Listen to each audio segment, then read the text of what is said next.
further ado, good morning, everybody. It's 26 minutes after the hour, 77 degrees on the 24th day of August of 2022. And we got rain in the forecast for the first time in a long time. But without further ado, the Impact Hour, here is Mr. Joseph Lee. Good morning, sir. Good morning. So how's everything going on your end? Are you well rested? Well rested as I'm going to get. Had a nice vacation and glad we were able to pre-record last week. I was definitely relaxing in Padres Island. So it was definitely a good getaway, and now I'm ready to get back into the trenches. Well, a little side note, we're not going to go into it, but I just got to mention this guy's name, Rodney. He stole the show. Rodney stole the show, man. Rodney stole the show. I mean, we're still talking about Rodney. It's funny how things are. We'll keep that a secret. That'll be inside. Yeah. Joke, but yeah, Rodney stole the show. I think he's on the America's Most Wanted list right now, and we'll leave it at that. I heard his cousin traveled up this way too, so we got to be on the lookout. Yeah. We took care of him though. We took care of him. We have a nice perimeter of defense set up. So right now, Glenn and Veronica, everybody, their list probably roll on the floor laugh. I can't believe Ron brought that up. Yeah, I'm listen. I know you, so I expect everything. Okay. But yeah, Rodney, man, we've been laughing about him. He's a celebrity, man. So yeah. It is what it is. Okay, so we did the show last week, pre-recorded. That's what I love about it. We did that. We didn't miss a beat. But some of your biggest fans are telling me today. Well, last night I started doing my bowling thing, and they want to know what time does he come on. So I looked and I said, "What time do you tune in every Wednesday? 7:30? Say it again. 7:30. Well, that's when he'll be on." I was just messing with them. but they are our faithful listeners, and one question came up was the same question I was going to ask you. So that means that person listened to the show when they're going to ask the same question. Mm-hmm. And it's mental health issue. I've been watching some things on the news all over the country on how certain people do certain things, and then their spokesperson come up, whether it's their spouse or friend, saying, well, that person got issues and this happens. They got mental issues. And so I started looking at some of these, and they had one thing in common. They all used the mental issue when to me was nothing wrong with them. So the question was, are people starting to use this as a crutch to get away with things, saying they got mental issues, that's why they did it? You know how the fakes come out, and all of a sudden they got mental issues, but was great doing everything else. What you think about people using that tool? Well, people have used mental health for a lot of different things. I don't mind people using mental health as a quote unquote excuse, because it brings awareness to mental health issues. But to say that somebody has a mental health issue, if it's not in this book behind me, the DSM-5, and they're not diagnosed, then that quickly melts away in a court of law, right? Because if a person has a well-documented issue, schizophrenia or major depression, things of that nature, then these are documented diagnosable phenomenon. And also, if you commit a crime, even though you do something, even though you have a mental health issue, you're still responsible, right? So because you have to be aware of, even if you have a mental health issue, or people have to be aware around you of consequences, and even at a basic level, a child knows if you do something wrong, there's going to be a consequence. Yeah. So if you're that far gone where you don't understand cause and effect, then that's a whole different level of mental illness that is usually pretty well documented. So it's no surprises, and that person is pretty well insulated, should be at an early age. So So, when people use that as an excuse, hey, my grandmother and grandfather used to say, people in hell want ice water. Don't mean they're gonna get it. Right. You can always ask for it. You can always say that, a person has a mental health issue, but the first thing, if you come past a person like me, is what's the history? What's the documented history? So I can see if it meets the criteria or anything. Then you have other people that meet the criteria for mental health, but they somehow miss the diagnosis, like our previous, so-called president, who fit toe up the definition for delusional thought processes, narcissism, pathological liar, all of these things, but he was still able to hold office. And I'm not surprised that he would think that having top secret, documents would be something that, it's okay for him, right? But no, not okay for anybody else, which is ridiculous to people who've been in the military, who are trained and understand what's supposed to happen with not just classified documents or top secret documents, but just our general conversation to the general public. We spend a lot of money, a lot of tax dollars to protect our communication, our secrets.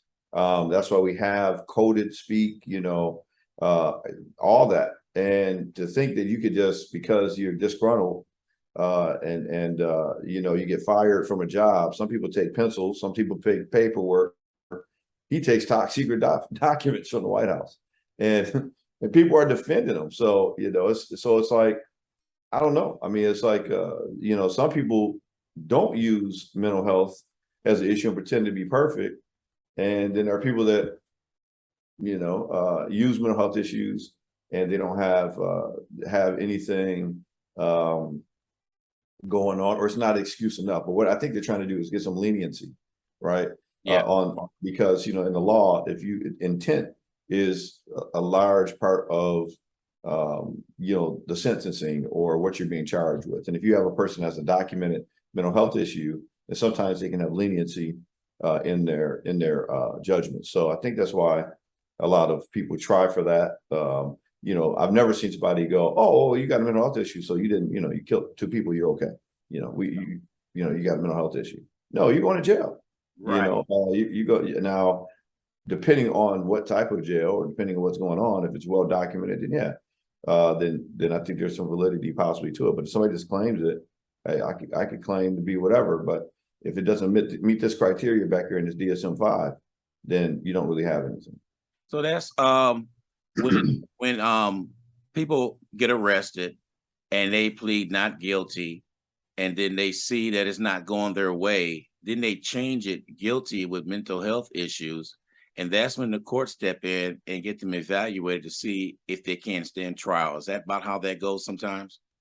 Sometimes, but I think people have to realize you're going to get evaluated. And, if you're just throwing it up there as a Hail Mary defense to try to get some leniency, most of the time those are shot down.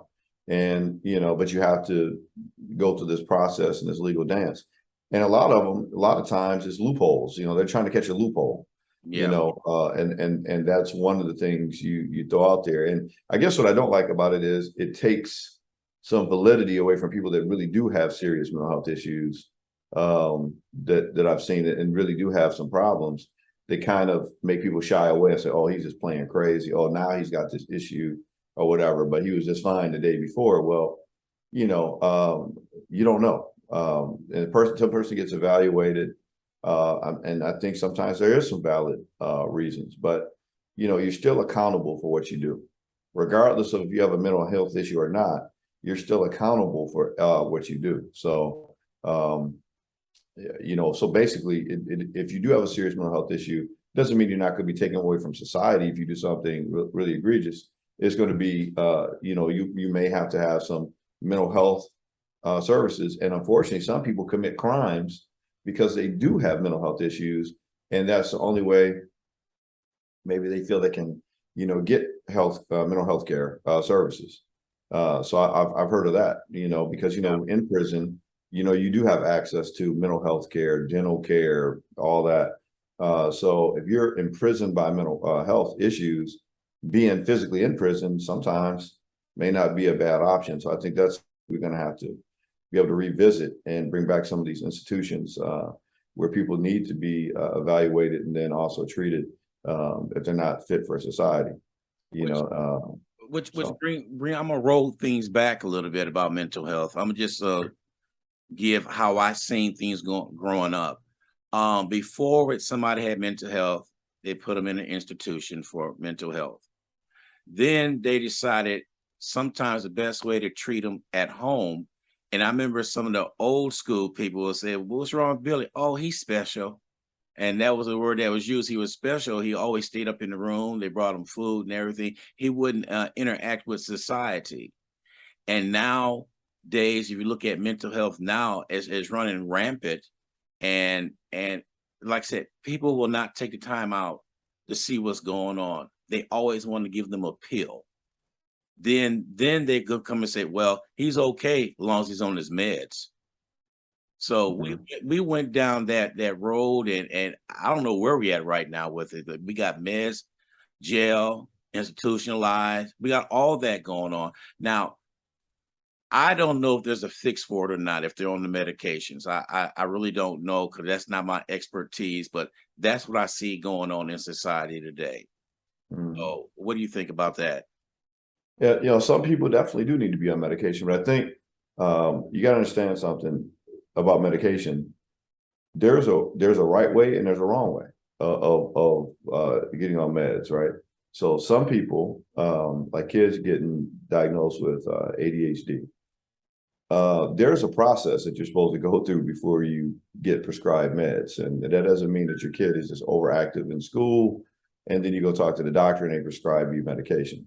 There's supposed to be, some mental evaluation, brain scans to see if the hyperactivity is going on in the brain, as well as the consistent hyper behavior. Doesn't mean that in the classroom, because a child is acting out, it could be that there's a classroom management issue.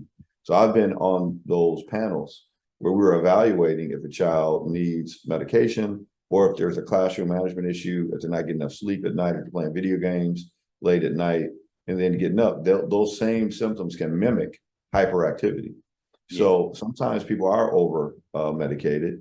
Sometimes people are medicated when they shouldn't be, or especially youth. Sometimes it takes time to figure out what the correct load of medication in the system is, and the people stop taking the medication because they don't like that effect that they see their loved one going through. But it takes time sometimes to figure out what the correct load is once it's been determined that the person really does need that medication. But I think sometimes medication can be prescribed a little prematurely, or a lot prematurely. But to say that people don't need medication, especially after it's been prescribed, and I've heard of people that the child gets diagnosed with ADHD, and then they only take their medication only during the school year. They don't take it in the summer. If it's medication, it's medication. You don't take it, when you feel like it. You take it when it's prescribed, and you have to make sure that you're taking it consistently to make sure that you got the correct load. So making sure that it's taken correctly, then combining it with cognitive behavioral or counseling, medication and counseling in case of mental health, so they can be monitored to measure, the behavioral effect of the meds, right? So you have to take medication correctly, I guess, is the moral of the story. You can't stop it prematurely and then start it when you feel like it. You got to make sure that you give it time to make sure you got the correct load, the correct type of medication. Not all medication affects everybody the same way. So Ritalin may not be the answer for everybody. Maybe right. There's a lot of other medications out there that you can take, and there's other activities that you can do. A child that's hyperactive may be needing more options in terms of sports, other things that they need to get involved in that will take care of that hyperactivity. So, you may be actually damaging a child and then not causing them to reach their potential because you've over-medicated a child or medicated a child, if it's not a valid reason for that child to have that medication, or an adult for that matter. Yeah. So, you have to be wise about medication, all the treatment options.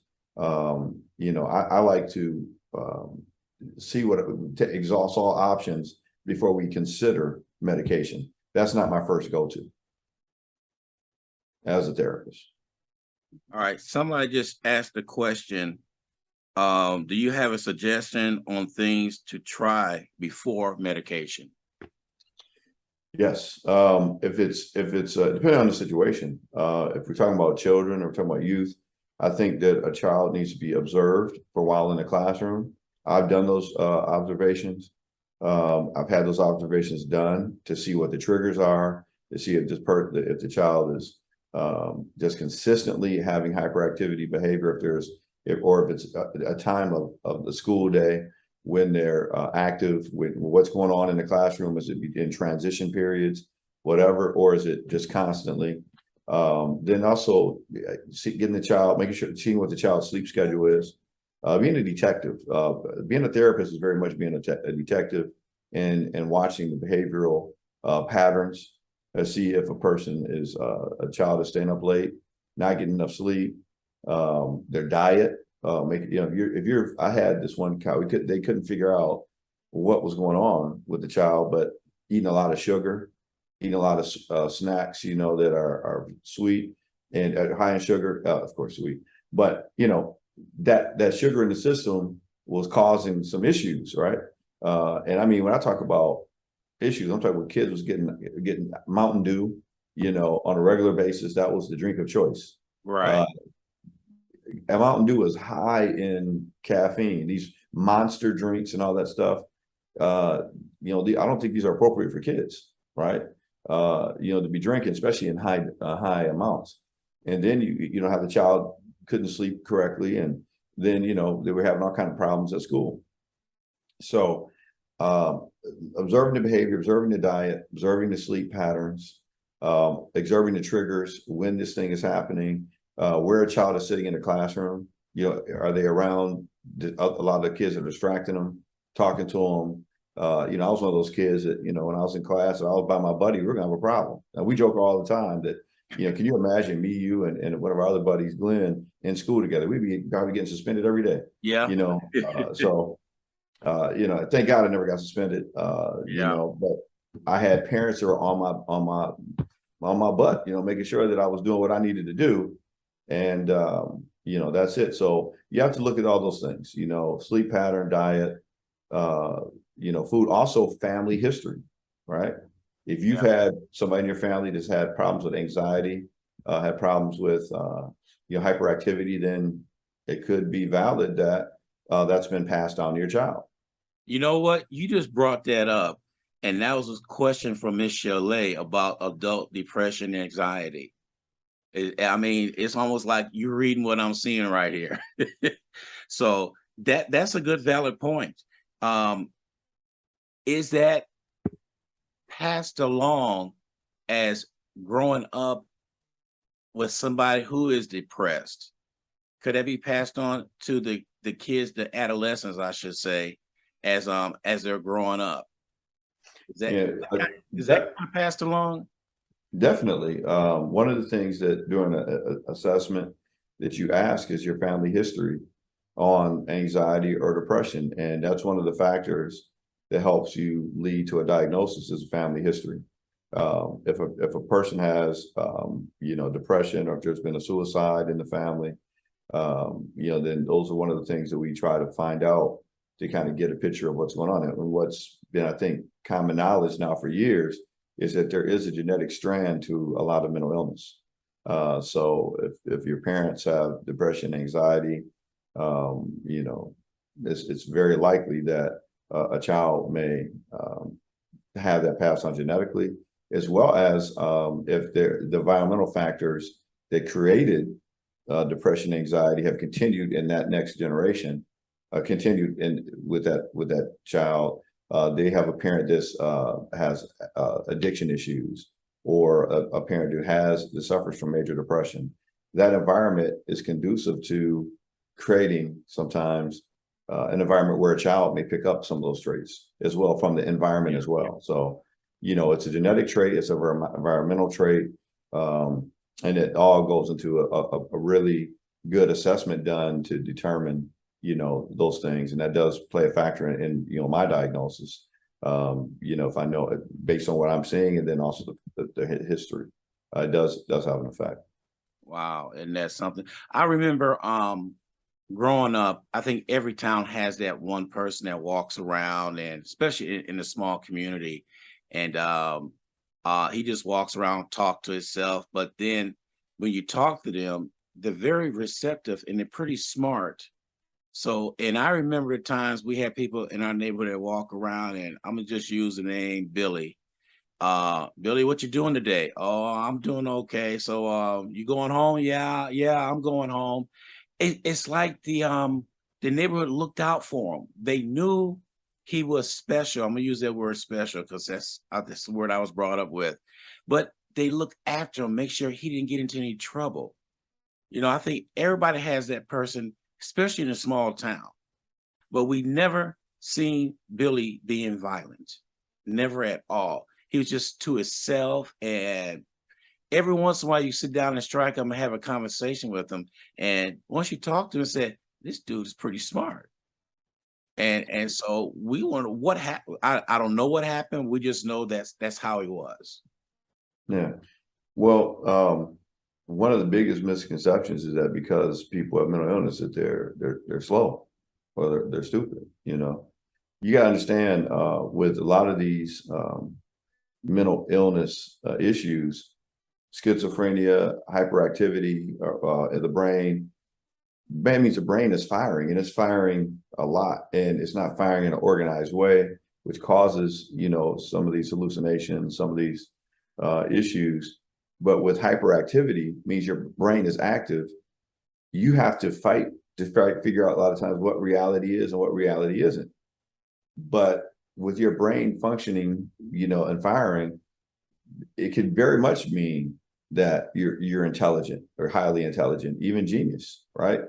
I think one of the most brilliant hip hop artists said something, and I think it resonated with me. And he was trying to tell people, but I don't think they got it. Kanye West is, I think, known as one of the premier producers, hip hop artists of his generation, Yeah. of my generation. And what he said was really profound. He said, people love the music and they love what I create, but it comes from some of the same places my mental problems come from. So it's almost like saying, yeah, you love this genius and you love this brilliance, but it's coming from a place of mental illness and depression. If you listen to the music, if you listen to some of the things that he's saying, he's talking about some serious things that he's had to overcome. And he's fighting and he's dealing with. And if you look at his life, you can see that, right? But we overlook what a person may be going through for what the things that they do. Like some people laugh at people that are mentally ill. They have the foil on their head and all that type of stuff. But some of these people are very much tormented by the voices, the hallucinations, and then sometimes they can be peaceful. Sometimes it can be funny, or sometimes it can turn violent. But we just have to be aware and you have to observe. But I think you touched on something a while back, and what maybe kept a lot of people from turning violent or towards themselves or others is that they were connected to the community and the community was connected to them. They knew him. Yeah. They knew he had some issues. They had the time to talk to him, even though he knew he wasn't quite right in his social skills and things of that nature. And I think that that's one of the things I push when I talk to the Texas Black Caucus of Texas Black Caucus of School board members. I said, we have to engage folks in communication and let them know that they're cared about, right? And we have to bring in that spirituality piece of it too, because like I pointed out, one of the things that we notice is that schools that have a religious background or theme, those schools are less likely to have active shooters, right? That's because there is this spirituality, this communication is there. There's a spirit that's there that we have to somehow bring back. We can't let Billy or whoever go sit in their room and play Call of Duty and GTA and all these games for, 7 or 8 hours a day, and not think that it's going to have an effect on their actual behavior out Right. in the world. And that's the part that gets me. It's like, hey, I go through and I see these kids have these violent behaviors, explosive personality disorders, things that, we didn't know about back then, but we knew that there were some kids who were just a little bit more different, a little more violent. Well, that has gotten more severe as time has gone on. And we're just letting these kids, sometimes the parents are, I think, really scared of their children, I think, in terms of we're just going to, placate the child instead of dealing with the issue. And anybody knows anything about child rearing, if you don't put a boundary or a wall there, they're going to keep pushing until they find one.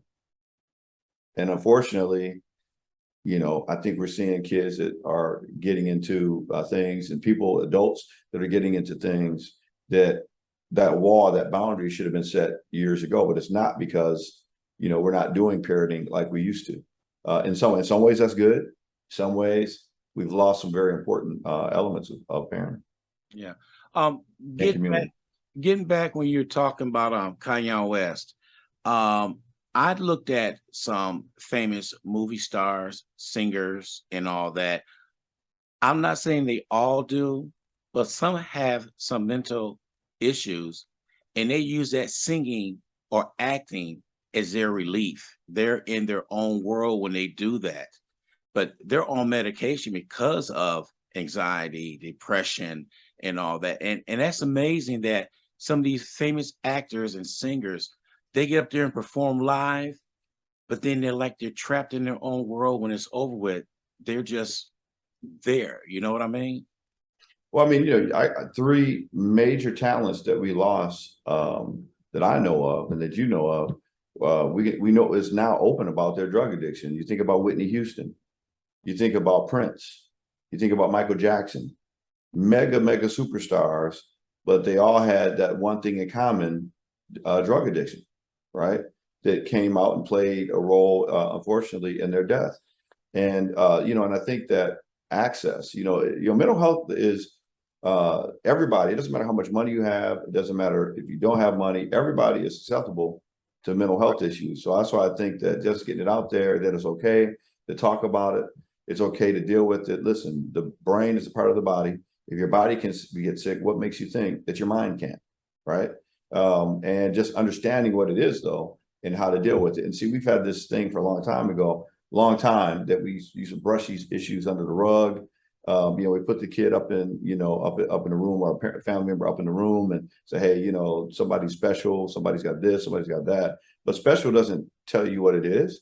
Special doesn't tell you that it's depression or, schizophrenia or, whatever issue it is. So, we kind of mask or hide or put people away. But with money, unfortunately, you've got predators that prey on celebrities because they want that access, right?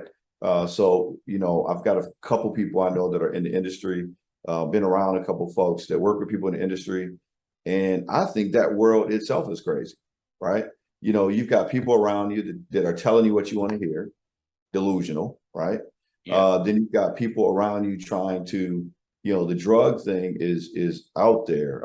It's open, it's so accessible. It'd be shocking to us, but can you imagine everywhere you go, cocaine is laid out on the table, drugs are there, drug dealers are following people from one place to the next so they can see if they can give them free samples. And, there's movies about how people quickly get addicted because I think if you watch the movie Elvis, you can see how he was introduced to drugs in that movie. And it's so accessible and the demands are so high on these folks that you can see how it happens, right? Yeah. And you got to be careful, even in school now. You've got kids, hey, try this, do this, peer pressure. And no area is safe.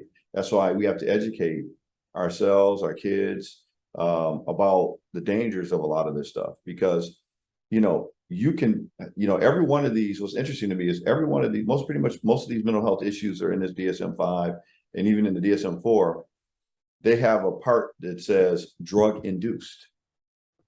Every one of the diagnoses. So the people have to understand that if you take drugs, you can actually create mental illness through drug addiction. Yeah. There's a lot of these diagnoses in here have a drug induced qualifier on it. So if anything else, hey, not just addiction, you got to worry about, there's drugs out here that will cause you to have hallucinations. There's drugs out here that will cause you to have depression. There's drugs out here that will cause you to have anxiety and fears and all these other type of things. So there's another reason not to try a lot of this stuff, right? Because the brain gets used to that chemical substance, and once it doesn't have it, it's going to act out to try to get it. If it becomes part of its balance, efforts to try to get back to homeostasis. So, basically, that's a big word for just saying your brain likes to stay balanced. Your brain likes to stay feeling good, right? And when there's an imbalance and you introduce a foreign substance, then it becomes a part of your process. It becomes a part of your balancing.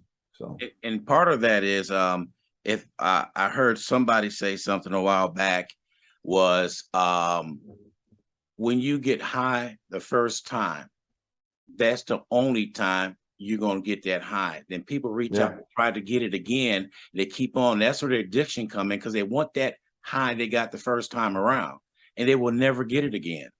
But they keep on trying and trying and trying. And that's what you said. It comes up to the brain is feeding. They want that. They want that. When they're off of it, that's when for heroin, take heroin for instance. When they get off it, the withdrawal is so demanding on the body.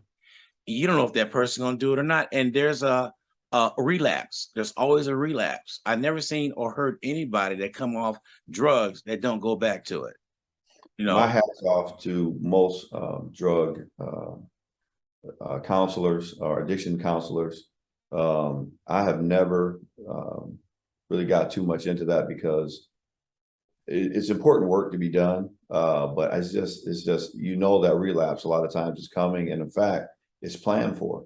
And what happens in some cases that once you have a person that's addicted, you want them to quickly get back up when they fall. Right. Yeah. So that's one of the options, not that they don't fall, that sometimes just getting back out of that situation if you do fall is the best outcome. God, what a life. You know what I'm saying?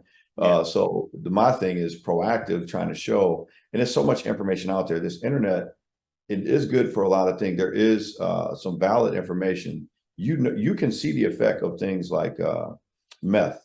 Meth is like the zombie maker. I mean, it's quick. It's fast in terms of getting people addicted, and the effect. You can watch people go from normal to, oh my God, look at the picture, and amazing is they don't see it. Same thing about crack. These are drugs that it doesn't take too long for some people for them to go down that slippery slope, and you can see it. You can see the effect, especially with, meth. Just look at the before and after pictures of meth. And I show that stuff to kids, right? And it scares them. But nobody that becomes the after picture thought that's where they were going to end up, when they first started experimenting with this stuff. So what do you think happens? Addiction happens.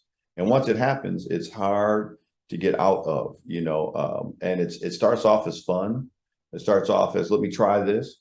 And some people go down that slippery slope fast. Some people, it takes a little longer. But, when you start messing with that stuff, man, it can definitely have an effect. And most likely will have effect the longer you use it. So, I just, I teach these kids that, look, if somebody's trying to get you to try something, they're not your friend, right? Yeah. That's not a friend. In fact, that's going to be your worst enemy. Most of these people, most of our greatest entertainers that have passed from drugs, I guarantee you at some point had somebody that was called a friend that were doing drugs with them or introducing drugs to them. And I wonder what they think now about the outcome of their friend. That this phenomenal talents that were taken away from this earth, to me, way too soon. And not just the superstars, but the kids. A lot of these kids that are getting introduced to this stuff, especially during the formative years, being teens, they don't know what they're doing to themselves. I mean, while your brain's forming, you're damaging your brain and introducing something that's going to be possibly an addiction that you're going to have for the rest of your life potentially. So awareness, mental health issues is so much bigger than just mental health issues. The cause of the mental health issues also has to be examined. Yeah. Well, I want this 1 minute after the hour on here on WSAN radio. We have Joseph Lee with us. I want to switch gears a little bit on it since you brought up kids in there a couple of times. There are kids out there right now. I don't know how to put it, with everything that's been going on with the shootings and stuff, and they're scared to go to school because of that. Is there a form of mental health developing with them being scared to go out to school again? And if so, how do we combat that? That's a for lack of a better term, a very loaded question. Yes, I think there are some kids that, and rightly so, have some apprehensiveness about going back to school. Heck, I mean, I'm concerned as an adult about kids. So I spent some time, and I highly recommend this for the believers that are out there. I spent some time praying at my child's school before school started.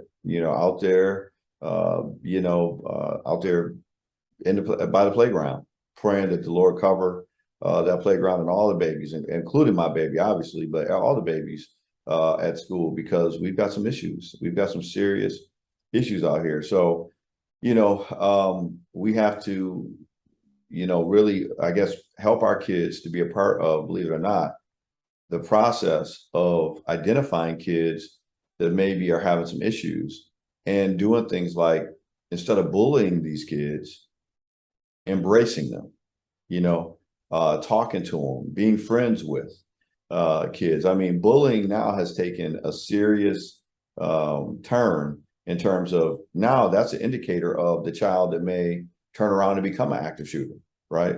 Yeah. Most of these kids, one of the common denominators for most of these kids that become active shooters is that they were social misfits, and they sometimes were bullied. Often were bullied, not sometimes, but often were bullied. They didn't fit in. They had problems. I guess the young man in the Uvalde case, he wasn't getting the attention from girls that he wanted, so he threatened to harm or do some things to some of these girls, and then presented with some serious homicidal ideation. I mean, now it's coming out that he had a video with dead cats in his friend's car. That's a serious sign. I mean, that's one of the questions that we ask in an assessment if you have homicidal ideation. So if a kid is on social media with dead animals, and he's, laughing about it, showing that he has no remorse in what he's done, that should be a huge red flag to other kids, other teachers, other people in his village, that, hey, Johnny isn't right. We need to make sure he gets evaluated, gets diagnosed with homicidal ideation, and then we need to make sure Johnny never has access to a military grade weapon or anything semi-automatic or any firearm for that matter. And, if you can't keep a child or a mentally ill person from the weapon, then maybe his environment has to be charged with, and these stores have to be sanctioned severely with allowing access to these individuals. But we're not there yet. But that's one of the things I'm pushing for. Look, this mental health is only one part of the solution, right? People have been diagnosed, and unfortunately, in some cases, without mental health access, they don't get diagnosed. But if a child or a person gets diagnosed with some homicidal ideation, I would dare say they should never have access to a firearm, because who's to say they won't be triggered again? And this time they might not have a chance, or we may not have a chance to intervene until it's too late. And that's what's happening right now, right? So to answer your question about school, we have to educate our kids, we have to educate our teachers, we have to educate our administrators, board members, everybody about what the signs are of homicidal ideation, suicidal ideation, and looking at those kids that are social misfits. Not every social misfit is going to turn into an active shooter, but if we know that that's the camp that most of these are coming out of, then we need to get in there and do something about it. Reach out to these kids. Like you said, Billy that was in your community, the name you use, you knew Billy. You talked to Billy. And Billy had therefore more of a connection with reality versus some of these kids that are social misfits. They're being shunned in person, shunned on social media. So they say, okay, you're not going to pay attention to me. Now I'm going to do this and you're going to have to pay attention to me. You know, you brought up something about social media. We were talking last night, and I was telling somebody that we brought up Facebook. Hate to tag Facebook, but we brought them up that if you have 5,000 friends on your Facebook, that's what people want. They want as many friends as they can. And your birthday come around, and only 100 wish you a happy birthday. To me, that's 4,900 people you need to get rid of. But funny you said that. Funny you said that. Like I'm on Facebook, right? yeah, And I didn't even put out there that it was my birthday, right? So I'm behind. I'm way behind on my social media, on my social media stuff. I've got quite a few things to celebrate, you know. But yeah, another thing about social media, we have to start teaching responsible social media use. I think that might be a class or something. I've already started doing that in the schools, but I think even adults. So I just came back from vacation, right? yeah, It amazes me how many people put on their page that they're thousands or a few hundred miles away from their house. yeah. You know, why would you do that? Right? Basically, hey, come rob me. I'm in the islands or I'm wherever, you know. I never understood that. So I don't do that, right? So Yeah. now that I'm back from my vacation, yeah, I'll maybe just throw some pictures out there, whatever the case may be. But I think you got to understand something about social media. It's not a real world. So we talk about delusional thinking and all that. And I dare say, if you've got 5,000 friends on social media, you don't have 5,000 friends. At best, you got 5,000 associates through maybe some people that are friends that just happen to know you from going to the same school, living in the same city. You know, Facebook has this feature where it says somebody you may know. Now, just because you click that and they accept it, that doesn't make that your friend, right? That's just somebody you know. And it kind of locks you into this thing. Why, if I say this thing and not a lot of people like it, or a lot of people chime in, do they like me? It becomes a threat to your self-esteem. Yeah. It's an illusionary world. And it's one of the first things that I think people need to realize this. It's one of the first things that I pull kids off of when they're going through depression, anxiety, and their health usually, gets a lot better when they're pulled away from social media. So, there's somebody very close to me right now that's about to be pulled off of social media that doesn't think we know that they're on social media, right? Yeah. Because we're the FBI, CIA, and everything in our house, detectives, and and that's how you have to be, and watch your kids and watch what they're doing, watch what they're saying, and you're going to be surprised what your kids are involved in and the potential of what your kids can be involved in if you give them a cell phone and let them go into school. Every year, every school year, I have to tell kids about that AirDrop feature on the iPhone in school. Kids, that start getting into puberty, they want to take pictures of things, put it like that. And when they AirDrop it in a classroom, you can be brought up on charges. Because if it's a body part, then that child is now participating in child pornography. Exactly. And, I don't think a lot of people know about that. And unfortunately, every year we had the same conversation. And almost every year in one of the schools I was affiliated with, some kid had to try it. And, then there's an investigation, and then there's a whole bunch of issues. And then, you've got this stain on your record. And listen, if you think you're preparing your child for college, yes, you have a cell phone, you got one of the top reasons why a lot of kids don't get into college, because colleges are checking social media pages and all that stuff. exactly. And you can have a child with a great grade point average, active in a lot of school programs and extracurricular things. Because of one post, they can have their admissions denied. So I think you have to understand the dangers of social media, what we're giving our kids, and and it hits everybody. You have to watch, and how do you know what they're doing at lunch, or until something pops up that you have to deal with, in terms of social media. And then they want to know, how do you know I wasn't in school? Well, you posted it. You post everything. I don't get it how they post hour to hour what they're doing.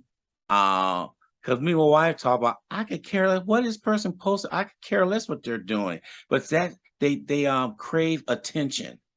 That's all I say. They're craving attention. And if they don't like it, they get depressed. They didn't like what I said. Did you see what you just said? It was stupid what you posted. That's just my opinion.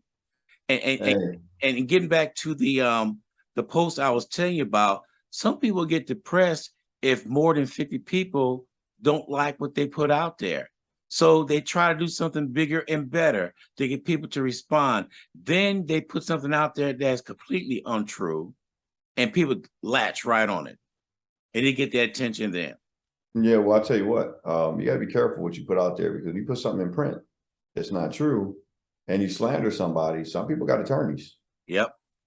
So you put something out there that's not valid, not true, you don't want my dogs coming after you, because go get them. If they want to put it out there, you're accountable. Believe it or not, even though we talk about a lot of different things, I'm pretty careful about what I speak about, because I'm responsible, not just because I have a license or multiple licenses. It's because, I want to make sure I'm putting factual information out there that's well researched, and then I try to differentiate my opinion versus what's fact. And there's some people that really just don't need to have social media in the first place. Just because it's out there doesn't mean you should be a part of it. If you have a problem with your mouth, if you have a problem with what you're saying, and even my wife would tell me, honey, maybe you shouldn't say that.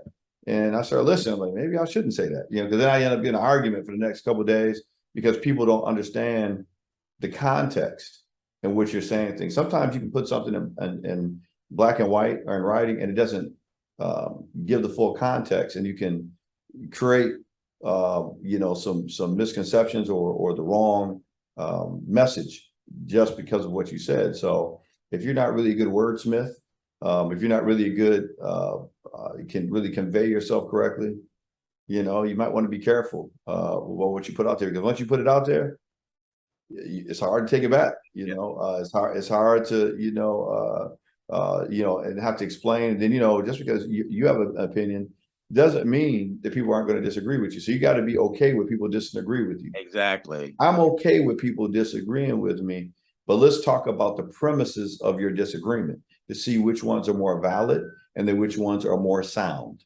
right? So got to put a little deductive logic in there. Just because something is valid don't mean it's sound, okay? So a lot of people put some things out there that are valid. Some things people put stuff out there aren't even valid, but because they're talking to a whole bunch of other people that don't really tell them the truth or don't know the truth about a situation, they're thinking that these situations are valid. And then they have the nerve to actually think that everybody doesn't think like them. Yeah. Are crazy. So I think that's where we're at in a lot of different things in this country. Yeah. Well, you brought up the point about being valid. I'm going to go back, and my wife said I got more sayings than anything else. You heard some of my sayings, Joseph. But I have. but this one right here, I didn't know what this farmer was talking about. I moved here in Texas, I think back in 78. And right. I was on a rural road doing something I had no business doing, drinking a beer on a rural road. And I pulled over to the side. This farmer came up to me. He was talking to me. He said, young man, I want you to remember this through your life. This is my philosophy. And I'm going to tell you this only one time. He did. And I remembered it. And this is what he said. You cannot piss on my head, make me think it's raining. I had to think about that.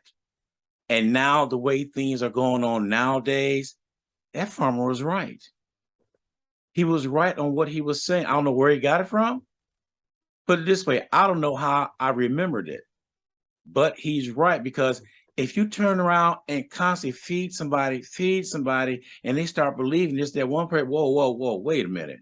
So like you said, check the facts, and that's what we lack nowadays is fact checking. We let everybody else tell us what's going on, and we will not go out and check it ourselves. Well, I'm going to, when was the last time you read a newspaper? 2 days ago.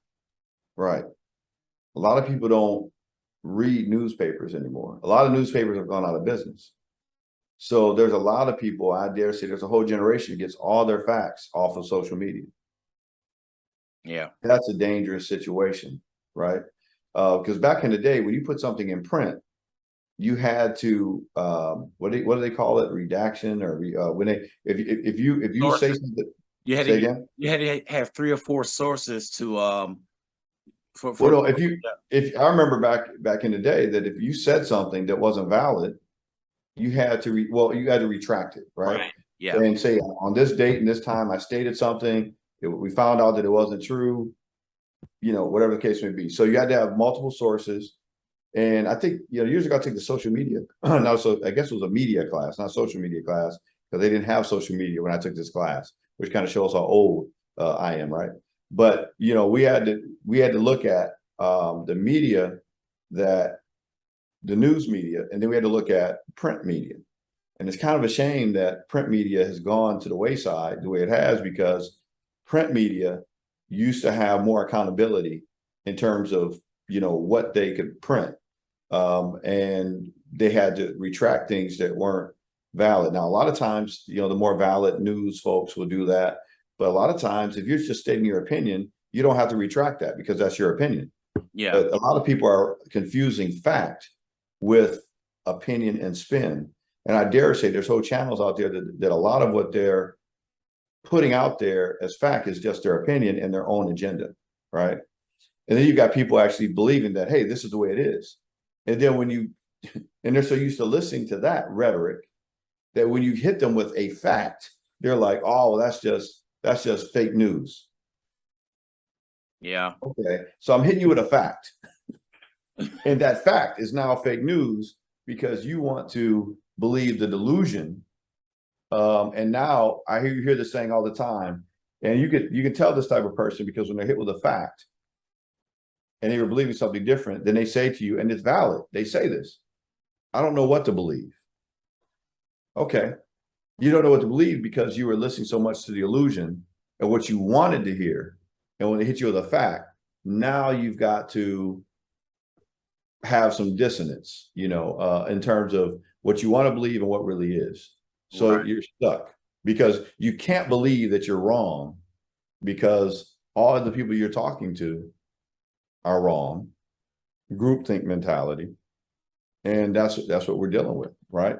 So I really, like right now, I watch probably about 4 or 5 different news channels. I have access to a lot of different, the actual news station.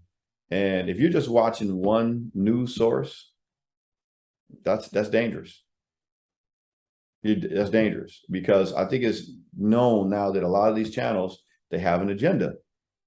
And if you have an agenda as a news channel, other than fair reporting or factual reporting, you could be being duped. And these folks, the most delusional people just watch one channel or don't even watch that. They listen to some of these extreme radio hosts, that don't try to fact check. One thing I love about your show, and I would not even go on a lot of these other shows, is that you openly invite people to challenge anything you're saying. Yeah. And on the Impact Hour, you don't have to agree with everything I'm saying, but come with your facts to back up your opinion. Come with, something so that we can move the conversation forward and the knowledge base forward. The reason I'm getting up so early in the morning here and talking to you is because I'm trying to move the factual, things forward. I've got a stack here. Open it up. Show you something real quick. Yeah, actually, this is the wrong thing. One of these stacks, I'll have to find it later. Got a stack about this thick of cases that I've gone through just here in San Antonio, where I've actually gone to situations where there's been a active shooter.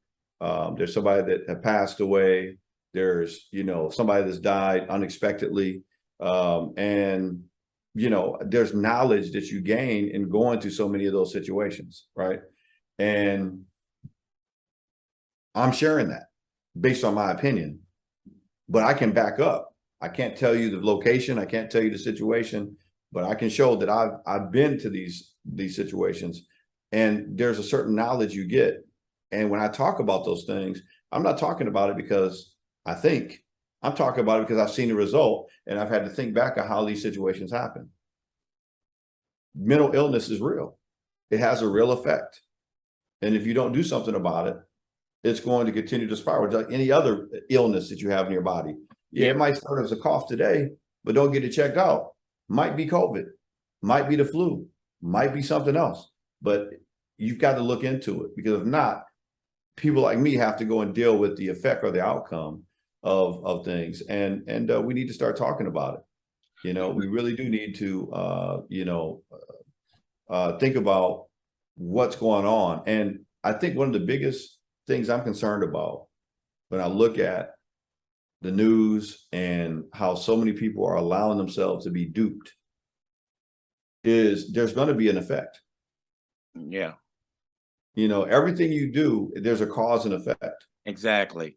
And if we continue to allow ourselves to be disillusioned about reality, then there's usually somebody that's spending a lot of money. I think there's a guy that just gave the conservative or Republican Party over $1 billion. This was just what, yesterday? Gave $1 billion to the conservative, I don't know, slush fund. I have to look into it a little further to see where it went.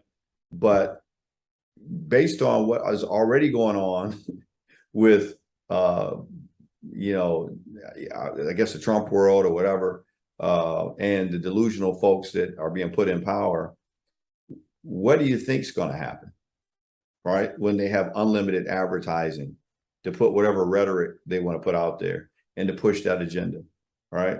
Yeah. So whatever we do, I think we just need to balance it with reality, and so that we can get the vision and perpetuate a vision that's healthy, that's grounded in fact, not, you know, rhetoric, and move forward. And that's what I'm hoping to be in shows like this, where, look, if a person can't be challenged, if a person wants to not have their stance, you know, evaluated. I love when somebody can show me something I hadn't thought of, you know, in terms of something I'm talking about, because it doesn't do anything but sharpen my stance. When I talk to these board members, I don't want to be talking about things I think. I want to talk about things that are factual, so they can make educated decisions on how to affect and help our kids to become critical thinkers, right? Yeah. We've got to learn how to critically think. Right now, we're not even thinking. We're letting other people think for us, which means you can be misled, right? So don't just drink the Kool-Aid. Don't just drink the tea. You know what I'm saying? Think it through and think about who's benefiting from your thought process. So Absolutely. I'll leave it at that. Now, no, well, I know we got a few more minutes left, so I'm gonna hit you up with this, Joseph. You know, I always got something in my back pocket. Yeah, all right.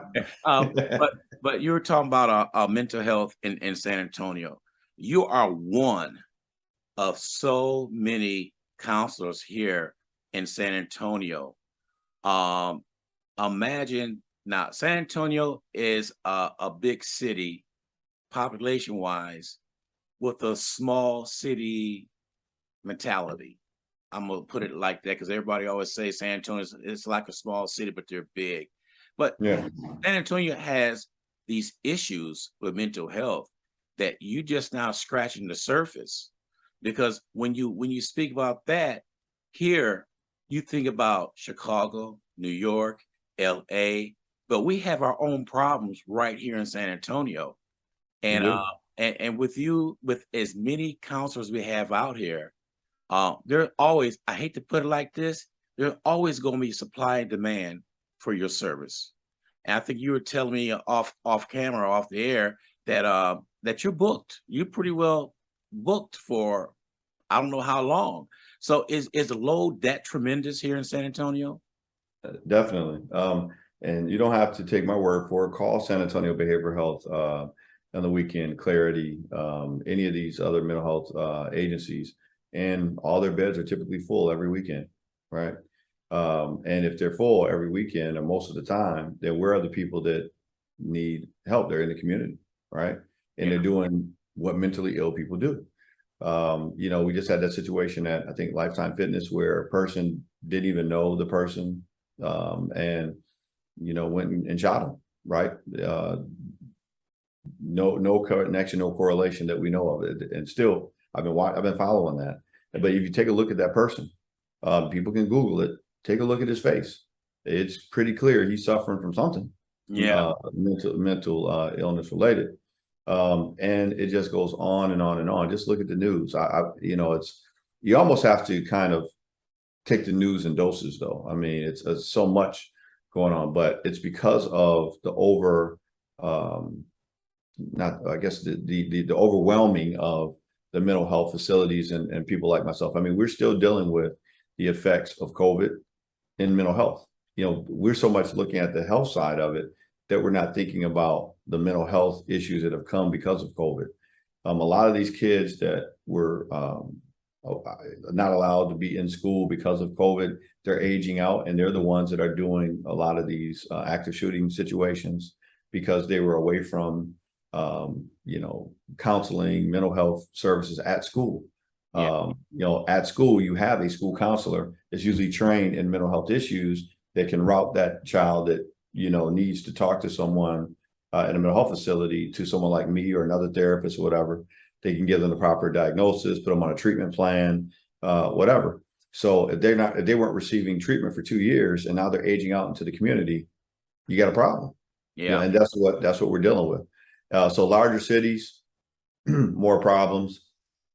In Uvalde, I think that came out that there wasn't really any mental health facilities in that area. So they would have had to come all the way here to San Antonio to get, mental health assistance. So it's a problem. It's a serious issue. And when you talk about, yes, we need more mental health services. Well, okay, what do you mean? What are you trying to do? Are you trying to fund more of these agencies, more of these organizations, to help the issue? Or are you just throwing it out there just like a person trying to lower their chances of getting a more severe charge and just saying, oh yeah, that's the answer, mental illness. Okay, yeah, it is. But mental illness is only a part of the issue. Is access, okay, identifying access, education, in terms of what mental illness is, and where you can see the signs of it and what you can, more importantly, do about it. It's really sad to think that if some of these kids would have been in counseling or other kids around these young folks, when they had a chance to kind of reach out to them and say, hey, that bothers me. That's troubling, that you are doing something like killing animals or whatever the case may be. That's not, you don't feed into that and be like, oh, dude is crazy, man. Look at this crazy thing he's doing. And, just like, hey, man, show some genuine empathy, right? Towards other folks. Give them that attention and let them know that, hey, maybe, there's another alternative than continuing down this path that you're on. I think we could have possibly deterred some of these horrible outcomes, but here we are. So what do we need to do? I think we need to take time and start doing what we're doing now, communicating with each other. Don't let Billy go sit in the closet or a closet. I hope they're not doing the closet. Sit in the room for all the way through high school, and he get educated socially that way. Instead of get them out there, get them into something, get them into some organization, get them into. We used to have things like the Cub Scout, Boy Scouts. There's a program that we have here in San Antonio called Kappa League that I've been involved with since we've been here, and actually we're #1 in the region right now. We went from 70 kids to 50 kids in this organization, right? And some stick it through the whole time, and we give them scholarships and all kind of cool things, incentives and opportunities to visit college now that the pandemic is lifting, but giving them a chance to socialize, create networks of friends, right? So that they can check on each other and make sure that they're okay, right? Because we all go through things, but how do we go through them? You know, do you have somebody you can lean on, talk to, communicate with, let you know, hey man, that's a little off. You know, if I say something that's a little off, you know, whatever, somebody in my circle is gonna say, hey, I don't know if that's right, Joe, or I don't know, you know, are you okay? Check it, you know. These things are important in terms of a person's mental health and development, that you understand empathy, communication, networks. And if you have them on the fake world of social media, that's a problem. Yeah. Everybody in social media projects what they want to project. Imagine if there's a social media that projected how you really felt on a day-to-day basis. Not just when you're in your best outfit, when you got your hair straightened out, you know, got looking good, you know, got all these filters on. No, your unfiltered self. Right. On social media. And I respect people that actually show that. You don't see it too often, but I've seen people crying, boo-hooing, and all that type of stuff. Show it, because that's reality. Nobody's happy all the time. Nobody's sad all the time. You're not eating at expensive restaurants all the time, right? Right. But that's what you show. So imagine if somebody's broke, they can't afford to, you know, have nice clothes, and they're not in a good mood, and they're seeing everybody else with this illusion that they are. Then what do you think that's going to help lead to depression or this delusional thought process? And, you know, and then you finally get your stuff together and put on a nice outfit, and you don't get any likes. So, you know, so you gotta, you know, if your emotional well-being is locked up into social media, you're in trouble. You know, and I think we're in trouble. It was real funny when this whole January 6th thing committee was going, to hear Trump say, I want equal time. I want equal time. Listen, you had equal time. You had the White House. You know, you were on Twitter, whatever else would allow you to speak. And now look where you're at. Part of the reason why he's in the position he's in is because he had time to put himself out there. And I don't know the future, but I will tell you this. I bet you what puts Trump and people like him that are in power in jail or wherever he's going, out of power, in trouble, it's going to be what came out of his mouth. Because you can't take it back. You can't take it back. Yep. You can't. And then the actions, you know, you're surrounded by yes men, right? People that are feeding into your delusion. That's what's going to mess him up. You know, what came out of his mouth, maybe what didn't come out of his mouth that should have came out of his mouth during January 6th. And now you can't listen, the fact that these top secret documents were in his possession at his house, I don't care how nice his house is, top secret documents don't belong there. Yeah. Okay. And he's going to have to deal with that. He's got to deal with more than that. Right.